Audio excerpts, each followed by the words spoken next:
अनुज जी, Facebook में आपने जो लेखन दिया था भगवान का घर, बस उसी सोच पर ये भगवान का घर राजस्थान में बना है। जी हाँ, बचपन से मुझे एक सोच थी, आत्म संस्कार था कि भगवान मंदिरों में क्यों होते हैं। मंदिरों में भगवान को रखने की क्या ज़रूरत है। भगवान है तो वो अपने हैं, तो अपने साथ ही रहने चाहिए। तो भगवान अपने साथ अपने घर में रह सकते हैं। चलो ना, अपन भगवान के साथ भगवान के घर में रहे। तो भगवान के घर बनाने के उद्देश्य से ये जंगल में, राजस्थान के जंगल में बना है। धीरे धीरे ये आकारित होने लगा, बनते गया और समय के साथ में ये एक रूप लेते गया और धीरे धीरे ये भगवान का घर बना। और इस भगवान के घर में हम कई जन साथ में रहते हैं।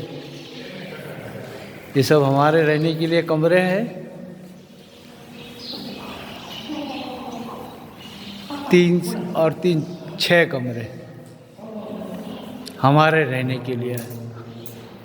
और यह भगवान का घर है। हम यहाँ पर शांति से, संयम से और एक नियमावली के साथ रहते हैं।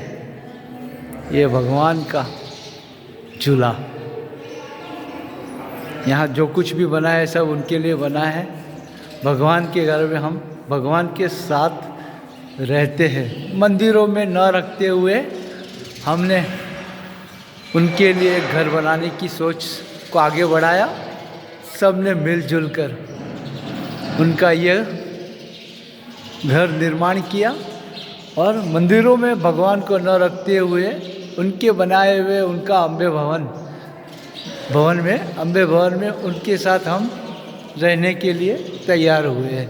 एक संयम, सादगी, नियम के साथ हम यहाँ शांति से रहते हैं। और ये ऊपर इनके 6 कक्ष है जो मैं चित्रित कर रहा हूँ, आपको इनके दर्शन दे रहा हूँ। इस प्रकार से इस जंगल में भगवान का घर बना है, निर्माण हुआ है। और उनके साथ हम जंगल में रहते हैं। यथाशक्ति हमारी सोच के हिसाब से कार्य करते हैं। जंगल को मंगल कर रहे हैं, वृक्षारोपण कर रहे हैं, लोगों की सेवा कर रहे हैं। और यहाँ पे अगर मुझे भी आना है तो एक पवित्रता के साथ, एक नियम के साथ आना है। देखिए, ये ऊपर के 3 कक्ष हैं इनके, ये हमारे द्वारा निर्मित इनके वस्त्र हैं जो स्वयं हमने बनाए हैं, जो हम इन्हें हो सके तो रोज़ नया ही पहनाते हैं। हाँ, हमारे पास वो सोच है और वो समय है कि हम उनके लिए ढेरों वस्त्र बनाए और उनको पहनाए यथासंभव। अभी नवरात्रि चल रही है तो सोचा इससे सुनहरा मौका क्या होगा जो आपको बताऊं कि भगवान का घर ऐसा भी हो सकता है। यह इनके शस्त्र हैं जिसकी हम पूजा करते हैं। और इन्हें ज़रा देख लीजिए, इनकी एक विशिष्ट कथा है जो मैं आपको कभी शेयर करूंगा। यहाँ पर ये देवी माँ जिन्हें मैं चैंपियन कहता हूँ, वो बैठे हैं। ये इनका दूसरा कक्ष है। इस तरह इनके 6 कक्ष हैं। इस 6 कक्ष में कोई जब चाहे तब प्रवेश नहीं कर सकता। एक नियम के साथ हम यहाँ प्रवेश करते हैं। पूजन का सामग्री है, वाद्य है, साधन सामग्री है, उनको जो लगता है। और यहाँ बैठे हैं अम्बे माँ, आदिशक्ति, जिन्हें मैं चैंपियन कहता हूँ। जो मेरे व्यक्तिगत अनुभव है इनके बारे में, जो मेरी सोच है, बस सब उनकी कृपा है। अनुभव है इनके बारे में, जो मेरी सोच है, बस सब उनकी कृपा है। और इनके द्वारा ही मुझे प्राप्त हुई है और जीने के मज़ा ले रहा हूँ। जीवन जी रहा हूँ। ये ऊपर से इसका व्यू है, काफ़ी बड़ा लंबे क्षेत्र में फैला हुआ है। दोपहर का समय हुआ है तो अम्बे भवन अम्बे कक्ष में पर्दे लगे हुए हैं, यानी अम्बे भवन के ऊपर 3 कक्ष हैं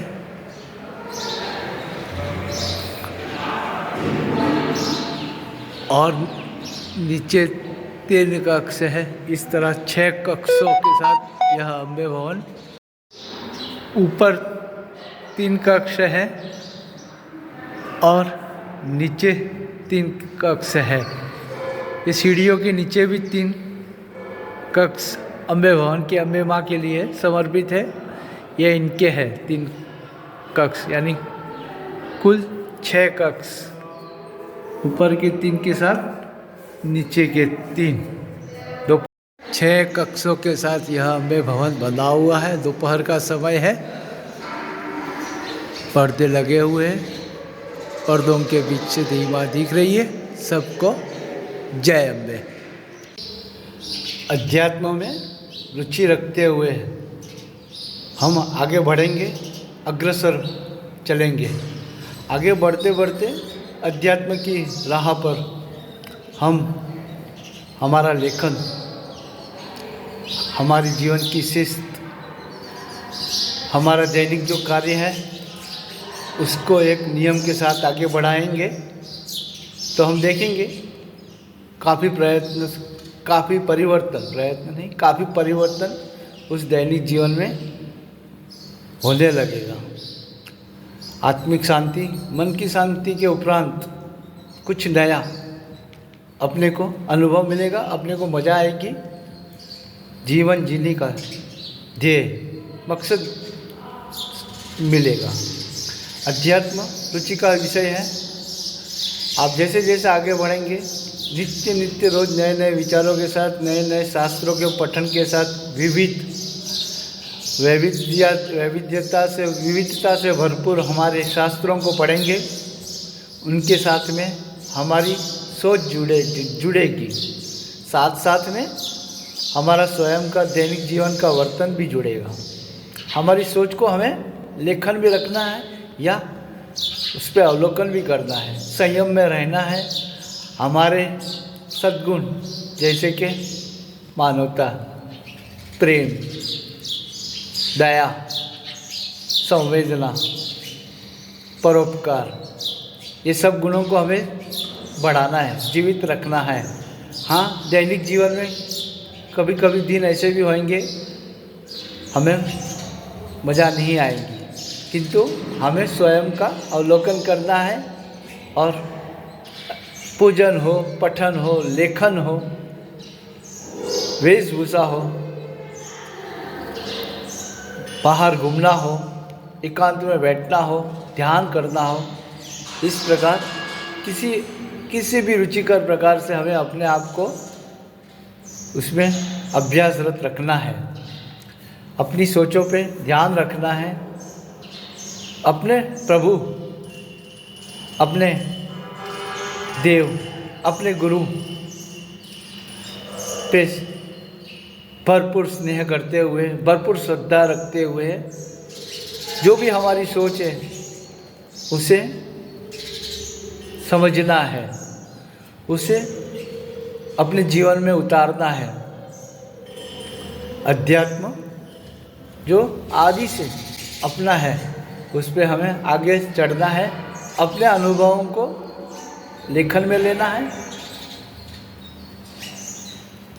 स्वयं को साथ में बातें करनी है, स्वयं का दैनिक कार्य जो भी हमने किए हैं, जो भी भूल की है, जो अच्छा किया है, उसके लिए खुद को, अच्छे कार्यों के लिए खुद को शाबाशी देनी है और गलत कार्यों को, गुस्से को या कोई त्रुटि को हमें सुधारना है और वक्त आने पर हमें स्वयं को दंड भी देना है।